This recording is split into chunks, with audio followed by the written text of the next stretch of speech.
Bonjour ou bonsoir à vous tous et bienvenue dans Le Monde en 7 ce samedi 25 octobre 2025.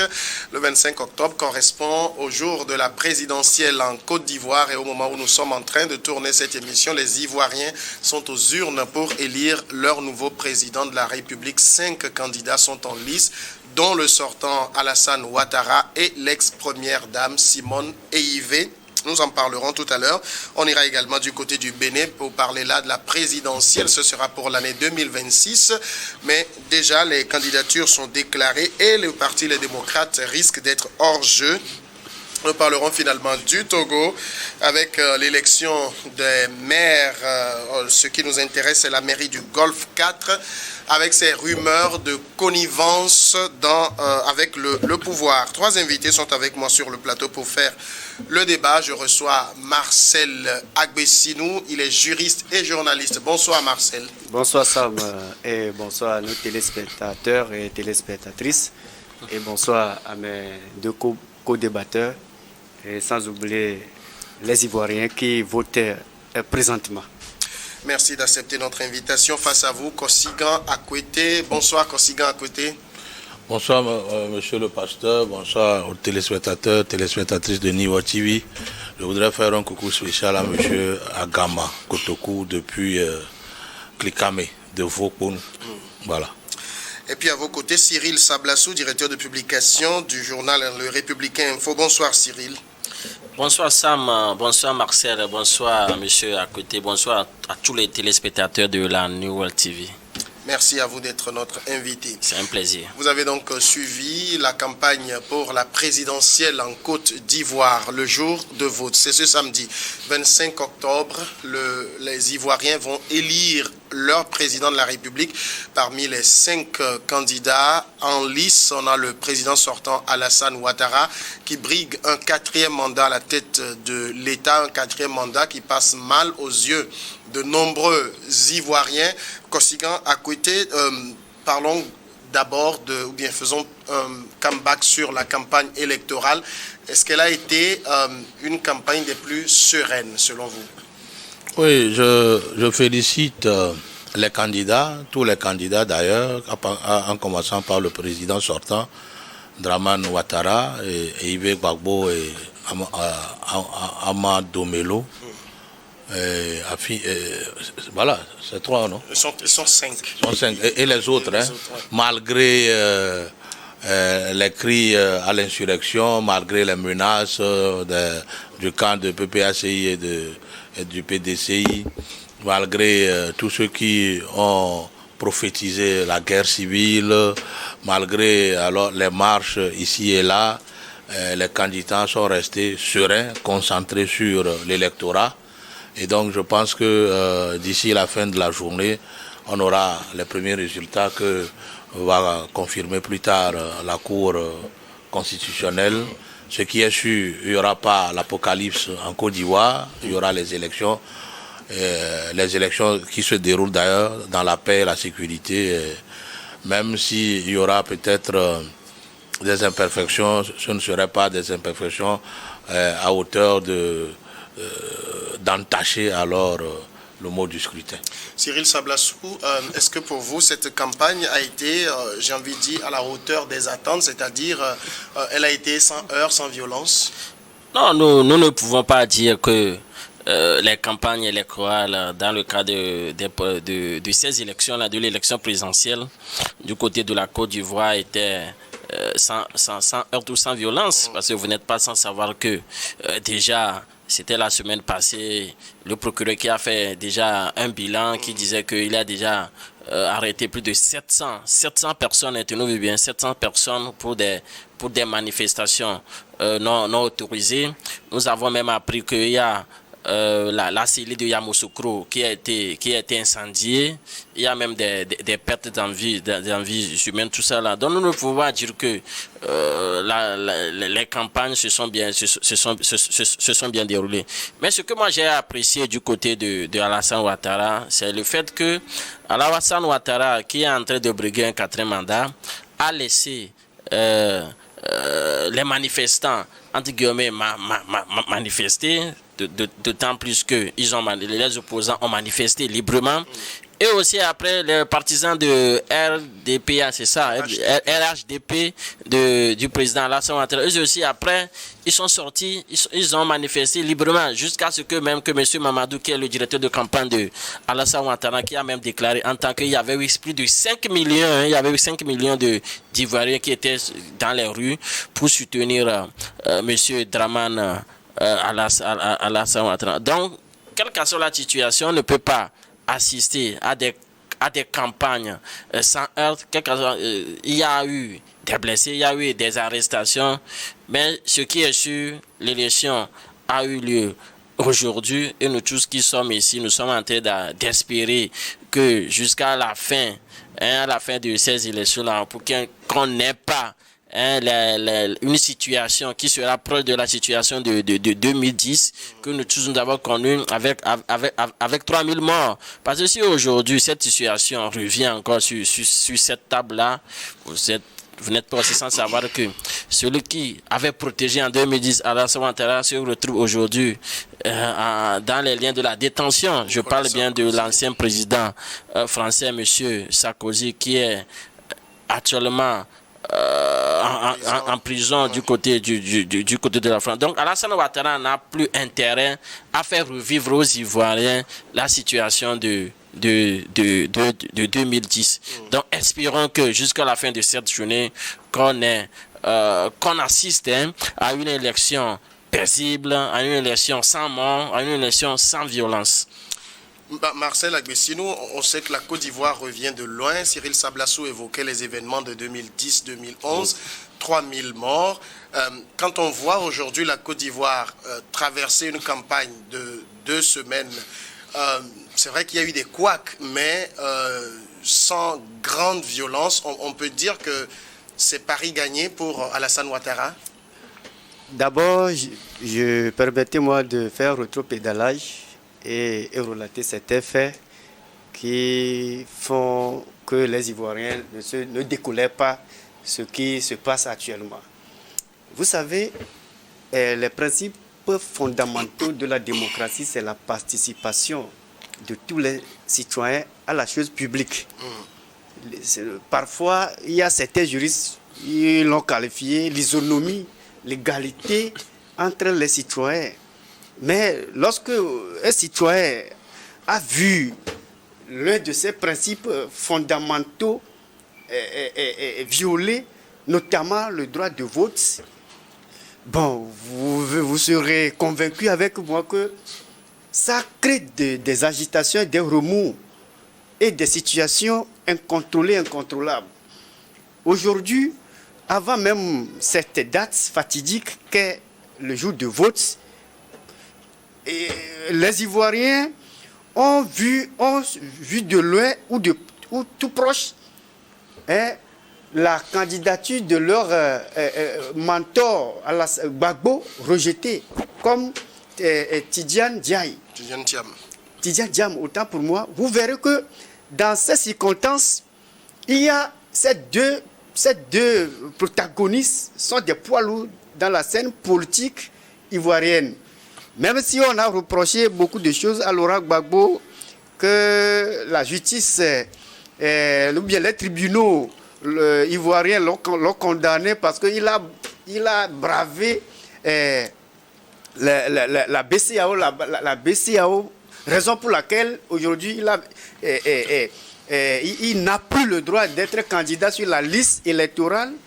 N'empêche, au moins on peut toutefois, Alassane Ouattara peut toutefois trouver une passerelle, c'est-à-dire que faire une grâce présidentielle, soit l'amnistie générale. Tel n'était pas le cas.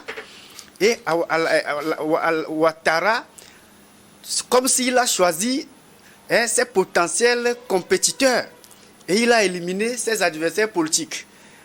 Ce qui a dégénéré, ce qui a émaillé, ce qui a fait qu'il a des heurts qui ont éclaté au niveau de Dalois, au niveau de Bonois.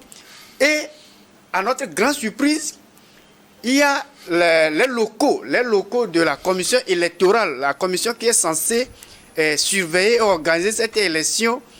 Et ces locaux ont été incendiés à Yamoussoukro. Et on a dégénéré, on a recensé malheureusement 4 morts, dont un gendarme. Comme il a dit tout à l'heure, mon frère, mon co-débatteur, Cyril Sablassou, qu'il y a 700 personnes arrêtées. Dans ces circonstances, dans ces contextes, il est un peu dur et honnête de déclarer un candidat, et surtout Alassane Ouattara, qu'il est assis sur un beau drap. Parce que mais il a quand même réussi le pari. Il a réussi le coup. Il a écarté une présidentielle, j'avais dit une campagne qui s'est plutôt pas mal déroulée quand on connaît le contexte socio-politique ivoirien. On sait, parce que quelqu'un qui est en train de remplir pour 4e mandat, il a l'armée en sa possession. Vous sortez, on peut toutefois vous réprimer. Il n'a pas accepté formellement ces manifestations. Raison pour laquelle il y a 4 morts. Ce qui justifie les 4 morts, c'est parce que Ouattara n'a pas accepté la manifestation pacifique. Aujourd'hui, que ce soit Gbagbo ou Tidjane Diam, ils n'ont pas appelé la population au boycott formel ou bien public. Mais si vous regardez de tout près, leur message, c'est parce qu'ils ne sont pas d'accord avec le 4e mandat d'Alassane Ouattara. D'accord. Alors, Consigne à côté, maintenant pour ce vote, est-ce qu'il y a un suspense particulier? Oui, une élection, ça appartient d'abord au peuple. Ça appartient aux électeurs. Voilà, les bureaux sont ouverts déjà. On verra d'ici la soirée ou dans le temps fixé par la commission électorale. On verra alors ceux qui auront de bons scores. Mais pour le moment, je dis qu'il y aura du suspense. Il y aura du suspense parce que le choix appartient aux Ivoiriens.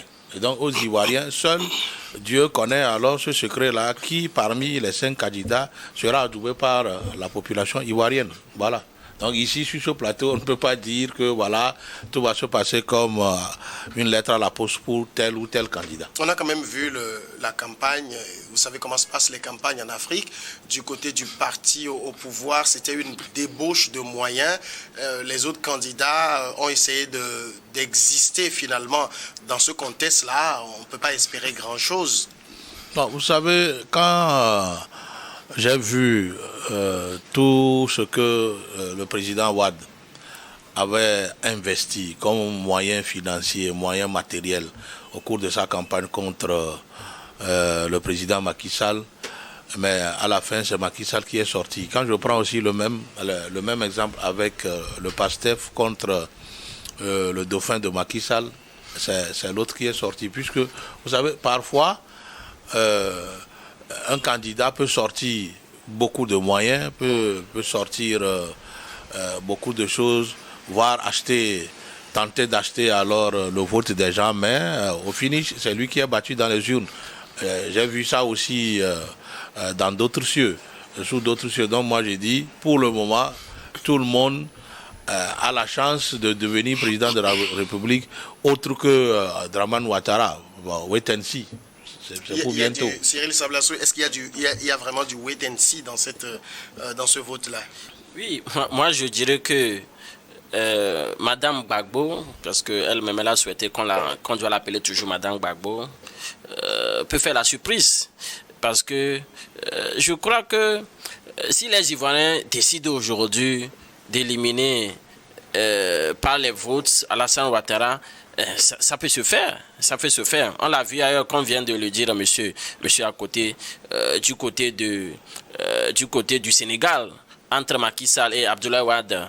Entre-temps, après c'est entre Abdoulaye Wade et le candidat de PASTEF. Je parle de l'actuel président Bassirou Faye. Donc, je dis, ça peut se faire. Mais du côté de la Gambie, ça a été avec Yaya Jammeh. Avec Yaya Jammeh, ça a été toujours comme ça.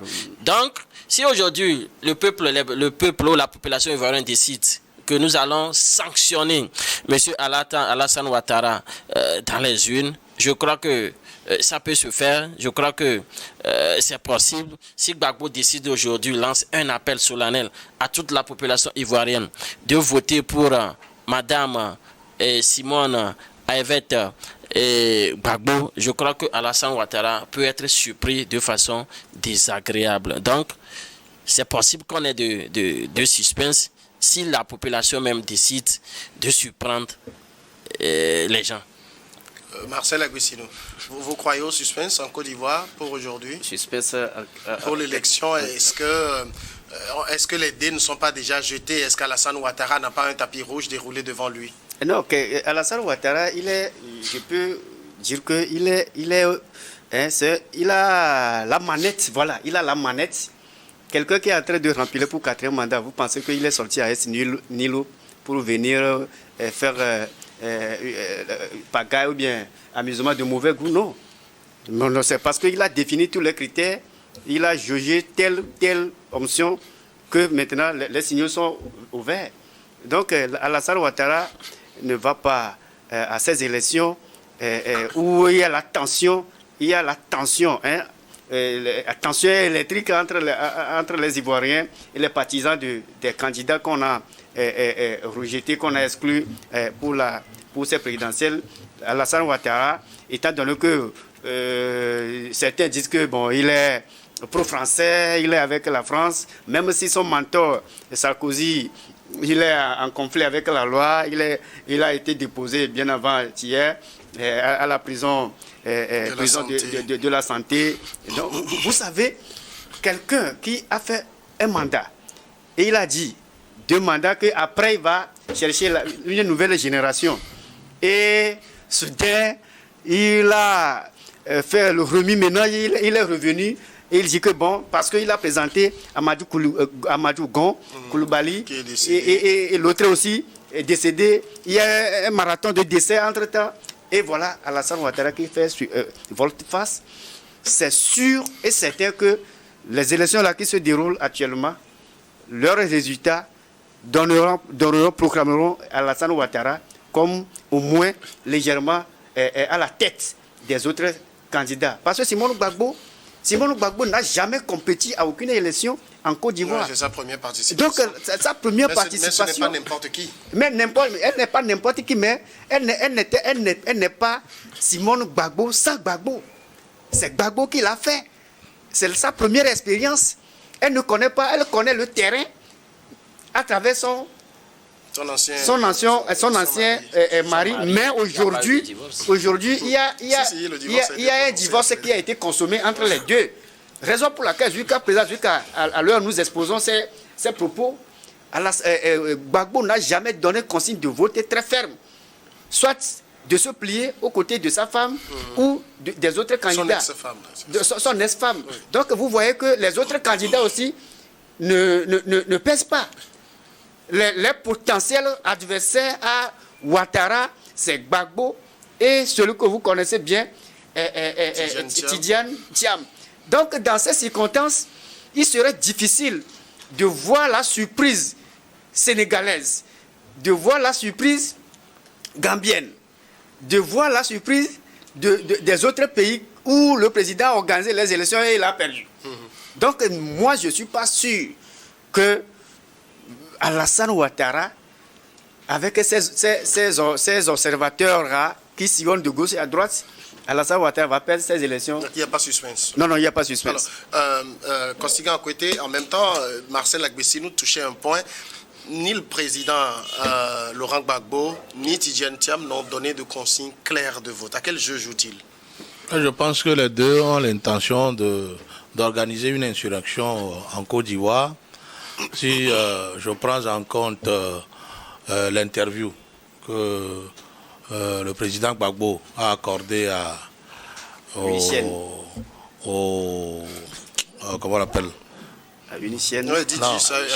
Non, le Camerounais, Alain Foucault. Voilà, oui. L'interview qu'il a accordée à Alain Foucault, il a dit que non seulement que lui prend sa retraite politique, mais il soutient alors les manifestants. Si Gbagbo était sérieux avec lui-même et le peuple ivoirien, je ne pense pas quand même qu'il peut envoyer les enfants des gens dans la rue, tout en sachant qu'il n'ira plus à aucune élection en terre ivoirienne. Alors, pourquoi avoir alors donné des mots d'ordre aux gens de marcher, tous les 700 jeunes qui sont aujourd'hui dans la main de la justice ivoirienne? Quand je prends un peu l'intervention du procureur d'Abidjan la fois dernière, il a dit que la justice aura la main lourde. Ce ne sont pas les enfants de Gbagbo, ni de Tidjane Thiam. Alors, est-ce que Alassane Dramane Ouattara avait alors le pouvoir de les amnistier forcés? Non. Je pense quand même que pour bénéficier de l'amnistie, il faut suivre alors une certaine démarche donnée. On ne donne pas l'amnistie parce qu'il faut le donner parce que le candidat est politique. Sinon, nos prisons doivent être vides. Voilà. Donc moi je pense quand même que eux-mêmes qui alors crient sur tous les champs aujourd'hui que voilà, ils sont exclus. Est-ce qu'ils ont mené les démarches pour être amnistiés? Je veux être président de la République ivoirienne. Il faudrait que je suive, je respecte la constitution de ce pays-là. Tidjane Thiam savait qu'il doit aller aux élections, il devait renoncer depuis sa nationalité française. Pour M. Gbagbo, il avait les coudées libres pour négocier avec Alassane Ouattara dès qu'il est revenu de la Haye. Voilà, de la Haye. Il a été même reçu par le président Ouattara. Vous pensez qu'il n'a pas discuté de ça? S'il avait discuté, est-ce qu'il a pris toutes les voies de négociation? Par qui et qui? Quand vous menacez déjà le président que voilà, il est en train de faire le 4e mandat et que de votre vivant, ça ne se passera pas, comment vous voulez passer pour aller négocier avec lui derrière le rideau votre amnistie? Il y a une manière. Il faudrait que nos politiciens des oppositions en Afrique connaissent que voilà, si vous n'êtes pas au pouvoir, vous n'avez aucune force pour alors menacer celui qui alors détient les rênes, celui qui gouverne le pays. Vous ne pouvez rien lui faire, le menacer, taper la poitrine, dire que voilà, le ciel va tomber si vous n'avez pas ça. Ça ne se passe pas comme ça. Il faudrait que nous apprenions à respecter nos présidents, nos chefs d'État. Il faudrait que nous apprenions à les respecter. Vous voulez quelque chose d'un chef d'État, il faudrait connaître alors, il faudrait aller puiser les démarches dans les valeurs africaines. Comment est-ce qu'on parle à un chef? Comment est-ce qu'on l'approche? Quand on veut quelque chose de lui, même si c'est difficile, comment procéder? Comment le voir? Vous savez, il ne sert à rien de menacer les gens parce que vous êtes politicien. Voilà. Si vous commettez un délit, même si c'est dans le champ politique, la justice est là pour vous. Maintenant, si on vous a condamné, vous tenez à aller aux élections, il y a des démarches à faire pour que voilà, le chef de l'État vous amnistie. Mais continuez par le menacer pour qu'il le fasse parce que vous le dominez, vous voulez alors faire pression sur lui par la rue. La rue aussi a des lois. Alors si vous ne respectez pas les lois qu'il faut alors suivre pour aller dans la rue, la justice va vous prendre puisque nul n'est au-dessus de la loi. Donc moi je vous dis, Gbagbo et Thiam ont voulu jouer le jeu de l'insurrection. Ça n'a pas pris et ça ne va jamais prendre. Je vous dis. Cyril Sablassou, vous pensez que l'absence de consigne, c'est parce que ces deux personnalités prépareraient autre chose en sourdine? Bon, moi je ne dirais pas que Gbagbo et Tidjane Thiam sont en train de préparer peut-être une insurrection. Mais je dirais plutôt que ça doit être une stratégie politique qui est en train d'être mise en place par le duo, à l'instar de M. Tidjane Thiam et monsieur Gbagbo. Mais il y a aussi quelque chose qu'on doit noter. Il y a l'autre là, Charles Blé Goudé, qui a déjà même manifesté de façon publique son soutien à l'endroit de Madame Gbagbo, qui est la véritable candidate aujourd'hui de l'opposition. Donc nous qui sommes ici, tout ce que nous pouvons souhaiter peut-être, c'est que c'est d'appeler, même si c'est peut-être c'est déjà même fait parce qu'actuellement même l'élection même est en cours, c'est peut-être d'inviter M. Laurent Gbagbo et M. Tidjane Thiam à emboîter le pas de M. Charles Blé Goudé, parce que je le dis, c'est l'union qui fait la force aujourd'hui. Monsieur Charles Blé Goudé est une voix qui est vraiment écoutée, suivie. C'est un personnage public de la Côte d'Ivoire qui est respecté, une figure politique d'ailleurs même. Il a été même le délégué général des jeunes entre 2010 et 2012, 2010 et 2011 avec Laurent Gbagbo. Il a même entre-temps incarcéré du côté du Ghana et après tout peut-être du côté de la Haye avec Laurent Gbagbo. Donc si aujourd'hui lui il décide de soutenir l'ancienne femme de son mentor, je crois que peut-être le mentor aussi aurait fait, parce que quelle que soit la situation, on doit avoir les coups les coups téléphoniques ou les coups téléphoniques entre monsieur Gbagbo et son ancienne femme. C'est même parce qu'aujourd'hui... Vous pensez que les deux se parlent parce que quand on regarde, on a l'impression que... Non, c'est ce que je voulais dire. Nous sommes en politique. En politique, on laisse le sentiment. C'est même parce que nous ne sommes pas en couple, nous ne sommes plus ensemble aujourd'hui. Il y a eu un divorce entre nous aujourd'hui que, en politique, je ne peux pas t'apporter un soutien. Ça, c'est la politique. Dans la politique, tous les coups sont possibles. Et donc, je crois que peut-être les consignes sont déjà données, peut-être c'est nous qui ne sommes pas au courant de ces consignes-là. Si Charles Blé Goudé... Publiquement, on n'a pas eu de consignes. Publiquement, ce n'est pas encore fait. Il ne va pas donner de consignes. Mais c'est... Bon, moi je ne savais pas que Gbagbo l'a... Il a dit dans son interview avec la il a dit qu'il ne donnera pas de consignes. Mais Charles Blé Goudé soutient l'ancienne femme de Gbagbo publiquement. Donc Charles Blé Goudé est une voix très, très écoutée. Donc, aujourd'hui, le véritable adversaire ou la véritable adversaire de M. Alassane Ouattara, c'est l'ancienne femme de son ancien adversaire, M. Laurent Gbagbo. Donc, moi je le dis, si les Ivoiriens veulent aujourd'hui sanctionner M. Alassane Ouattara dans les urnes, c'est possible.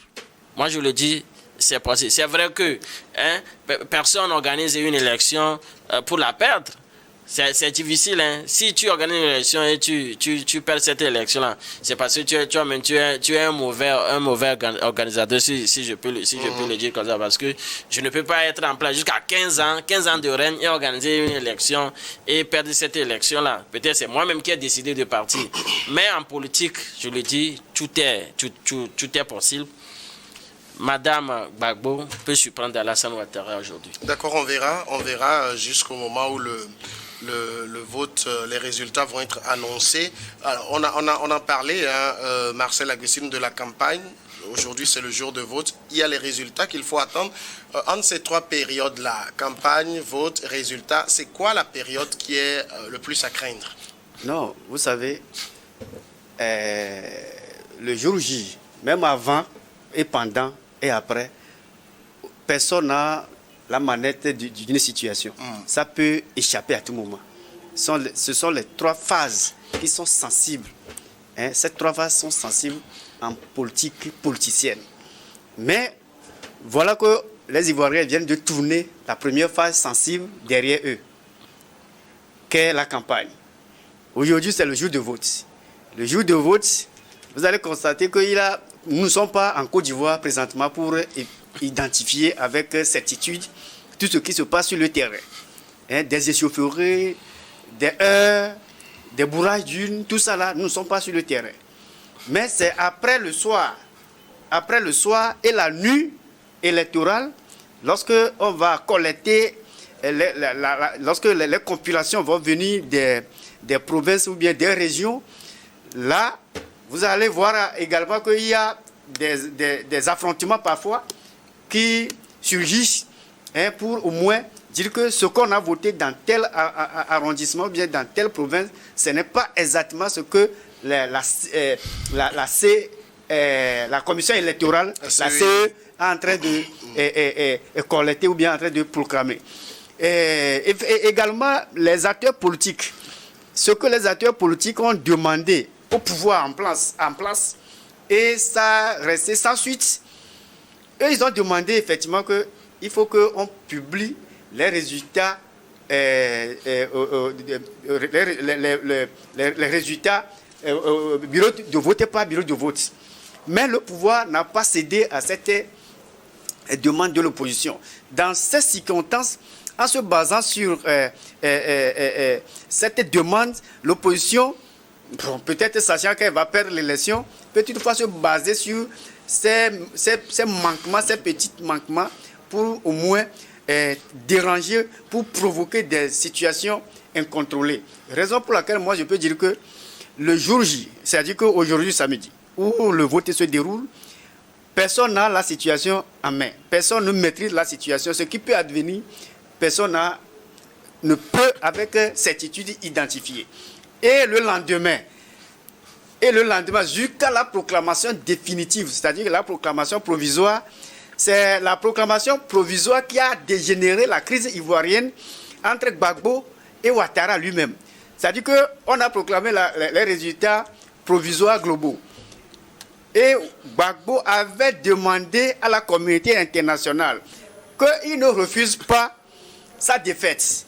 Mais ils n'ont qu'à recompter les bulletins. C'est ce qui a constitué l'accord de discorde entre Gbagbo et les pro-Ouattara, et ce qui fait qu'on a entamé une guerre jusqu'à déloger Gbagbo du palais présidentiel. Donc, nous tendons vers peut-être la même situation. Nous allons vivre la même situation ou pas. On dit que les mêmes causes produisent les mêmes effets. Et dans des circonstances exactes. Donc, si j'étais à la place de Ouattara, Alassane Ouattara, c'est déjà, il est déjà dans la course pour 4e mandat. Normalement, il devait se retirer et faire fair play et passer son fauteuil présidentiel à d'autres générations, comme lui-même il a l'habitude de le dire. Mais tel n'est pas le cas, il n'a pas tenu, il n'a pas respecté ses propos. Donc, le lendemain est incertain en Côte d'Ivoire, étant donné que Guillaume Soro est toujours en exil dans des pays proches. Dans des pays proches où les armes aussi circulent là-bas, il y a les Afi N'Guessan et Blé sont des ténors, sont des poids lourds. Mais Ouattara a intérêt, si il a gagné, d'une manière ou d'une autre, il a gagné ces élections, il n'a qu'à provoquer vite les assises nationales pour au moins unifier le pays et rassembler les acteurs pour que son départ à la fin de son 4e mandat soit une fête et non une course contre la chasse aux sorcières. D'accord. On va prendre maintenant la direction du Bénin, c'est le deuxième sujet. Nous parlons là-bas également de la présidentielle, mais elle aura lieu en 2026. Et l'actualité au Bénin, c'est que le duo du parti Les Démocrates c'est le principal parti d'opposition au niveau du Bénin, verra probablement sa candidature être invalidée, en tout cas du côté de la Commission électorale nationale autonome, c'est déjà le cas.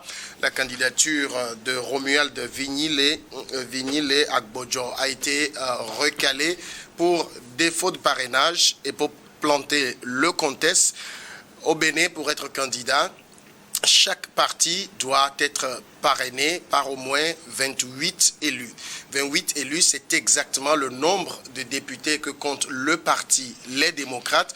Sauf qu'à la dernière minute, un des députés de ce parti, en l'occurrence Michel Sodjinou, a retiré son parrainage, ce qui prive logiquement le parti Les Démocrates de candidature pour la présidentielle de l'année prochaine. Kossiga, à côté, vous étiez au Bénin ces derniers jours, certainement vous êtes au courant de cette affaire. D'abord, est-ce qu'on peut dire qu'il y a eu des manœuvres politiques pour empêcher la candidature du principal parti d'opposition? Non, pas du tout. Pas du tout. Parce que vous savez, le leadership de l'ancien président Boni Yayi n'est pas efficace.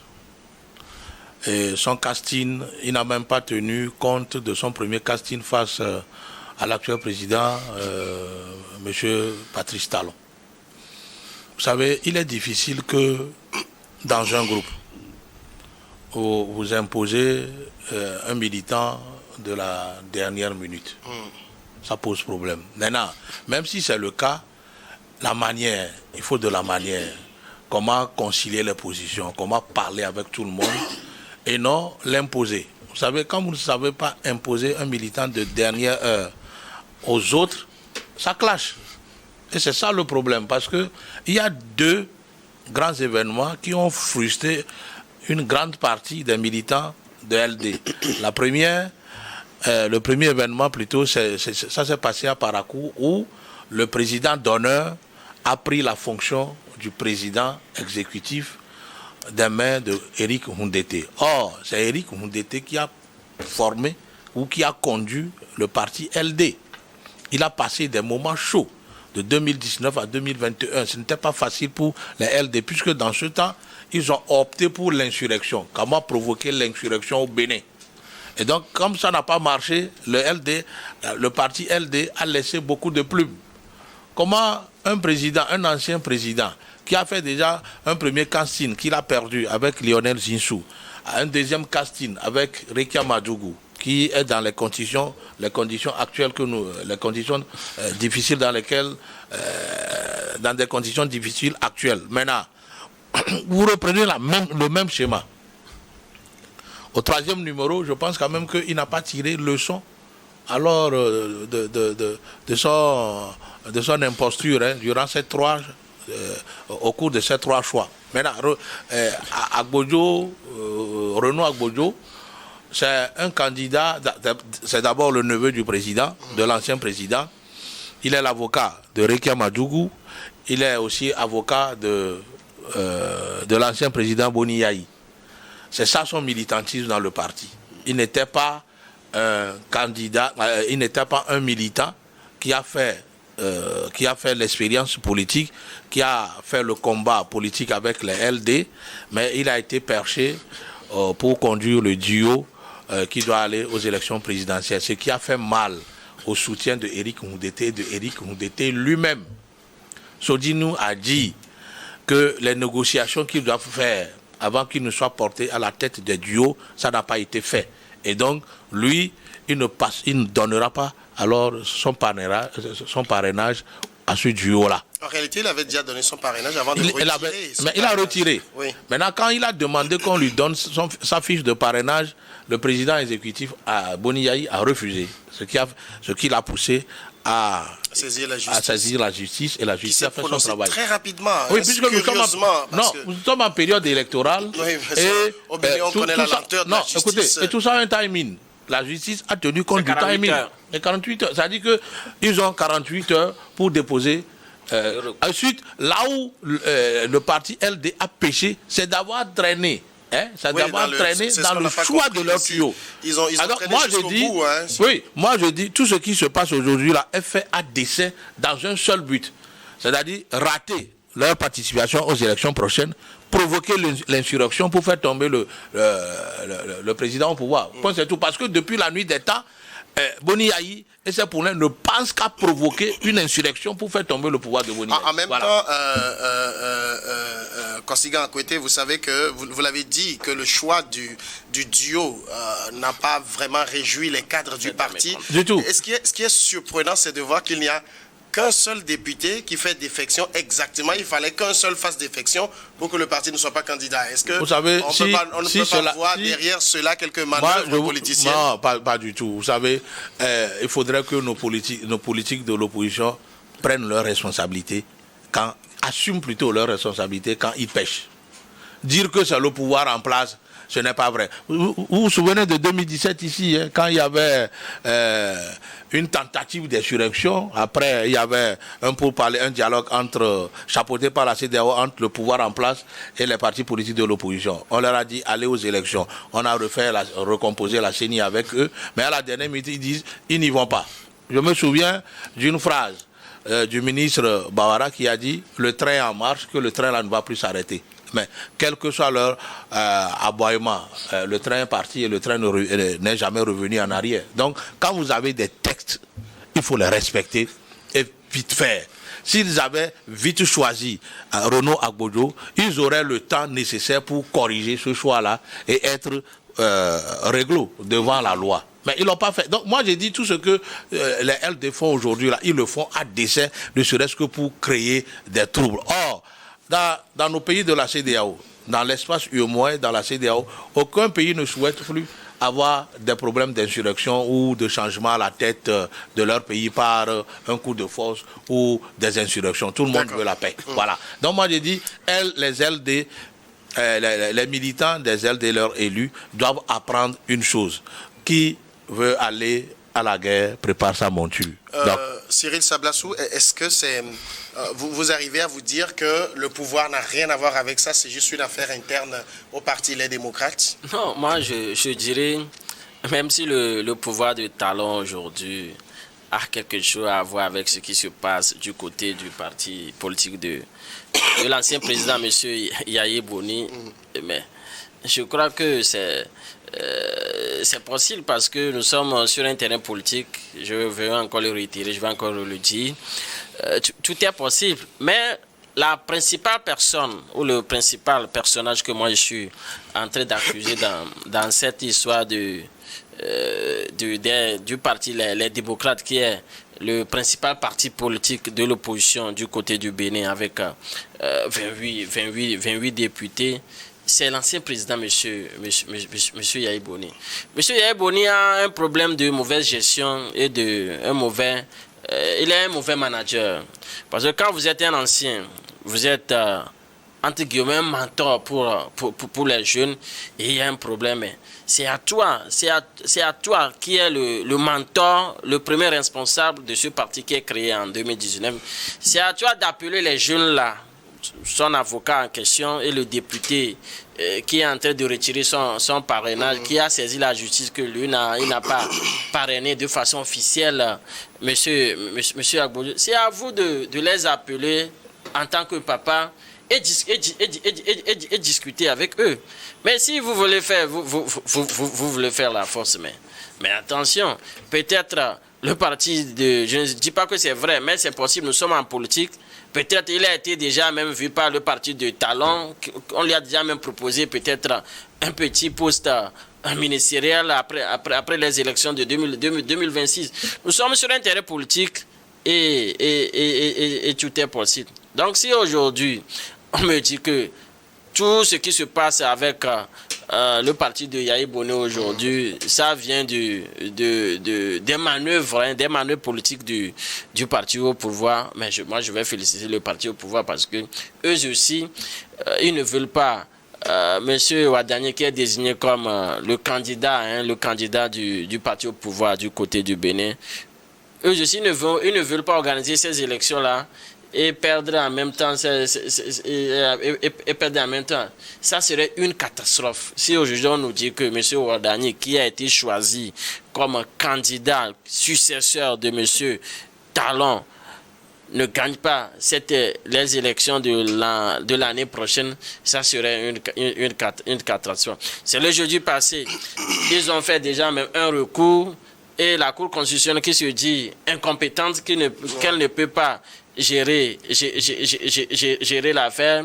C'est là, Sénat. C'est aussi curieux, la décision de la Cour constitutionnelle se déclarer incompétente, alors qu'on est en matière électorale. C'est elle qui doit dire le droit. Normalement, moi, je ne maîtrise pas trop peut-être le code électoral béninois. Peut-être c'est la Sénat peut-être qui a ce privilège-là de gérer cette affaire. Et en même temps, c'est cette même Sénat-là qui est en train de rejeter, entre-temps, la candidature du duo du parti des démocrates. Maintenant, la question que moi je me pose personnellement, les candidats ou le parti doit tourner son regard vers qui? C'est ça. Donc c'est ça, je vais encore inviter le président Talon. Peut-être s'il pourrait faire quelque chose pour que la Sénat peut-être redonne une nouvelle chance. Une nouvelle chance parce que l'autre fois, ils ont même fait sortir un communiqué que les recours, même ils ont même des dates butoirs. Si ces dates-là ne sont pas respectées, c'est fini. On ne peut pas revenir sur ces décisions. Et ça aussi, c'est curieux parce que aujourd'hui, le parti de Yahya Boni n'a plus d'issue. Il est dos au mur. Va-t-il tourner vers qui? Point d'interrogation. Va-t-il aller encore rediscuter de ce problème-là avec, entre guillemets, si je le dis, son ennemi, même si, entre-temps, Talon dit que Yahya Boni n'est pas son ennemi, il s'appelle régulièrement. Est-ce qu'il va aider Yahya Boni de sauver ce qui se passe chez lui actuellement? Les deux se sont rencontrés, on en parlera après. Vous voulez réagir rapidement sur... Oui, je dis, LD a encore une chance, c'est de faire un accord politique avec FCBU ou les deux partis politiques qui soutiennent les actions gouvernementales. D'accord. Marcel Agbessinou, ce qui se passe actuellement au Bénin, est-ce que c'est la volonté du pouvoir de dresser le boulevard pour son duo? Non, c'est comme si... Bon, peut-être que je peux faire une infraction que nous appelons soit infraction à travers l'imprudence je peux vous dire, je peux vous surprendre que ce qui se passe au niveau des démocrates, au sein des démocrates, c'est une crise interne. C'est une crise interne qu'on doit dissocier, qu'on doit écarter du jour ou bien du processus électoral. Le processus électoral est enclenché. C'est vrai qu'il y a le dépôt et le parrainage des candidatures. On analyse, on étudie les dossiers à travers la Sénat, la commission électorale nationale autonome. Voilà. Mais ce qui se passe au niveau ce qui se passe au sein des démocrates, c'est une crise interne et une crise là. Michel Sodinou est en train d'accuser directement l'ex-président Yahi Boni d'être autoritaire. C'est-à-dire que autoritaire ou complaisant. D'être autoritaire et complaisant, c'est-à-dire que quelqu'un qui ne donne pas l'ouverture aux autres. Ce qui fait que si vous regardez, vous faites une analyse très approfondie autour de ce qui se passe à travers le parrainage. Ils ont au moins la majorité pour être candidat, pour présenter un candidat à cette élection qui va tourner la page du régime de Talon. Et Talon, il s'est vite précipité, il a présenté un candidat jeune qui est probablement du sud Bénin, qui est Rodani. Dans ces circonstances, j'étais à la place des démocrates. Il n'y a pas de raison justifiant ce qui se passe. Vous avez le parrainage. Vous avez Michel Sodinou, qui, entre-temps, avait fait ça à acte de candidature à travers le dépôt. Et soudain, d'un coup, il a fait marche arrière et il s'est retraité du jeu. C'est comme si eux, ils prennent l'élection présidentielle comme un jeu de ping-pong. Alors que l'élection présidentielle dans la vie d'un pays, c'est quelque chose qui est comme la Bible pour les chrétiens, ce que le Coran pour les musulmans également. Donc, on ne peut pas donner cette lassitude, cette organisation, cette pagaille organisée sur les tropiques aux démocrates. Je sais qu'ils se sont regroupés là-bas sans trajectoire. Vous savez que le poids lourd des démocrates, ce n'est pas Yahi Boni, ce n'est pas le président Yahi Boni. C'est l'incarcéré, la dame qui a été incarcérée, dame Rekia Madougou, sur qui eux tous y comptaient. Voilà qu'elle a été enlevée sans préparer sa succession ou bien le dauphin. D'accord. Si ce vous qui permettez, pose deux problèmes. Permettez-moi d'annoncer la pause, le temps donc qu'on suive ensemble le journal. On sera de retour 10 minutes après.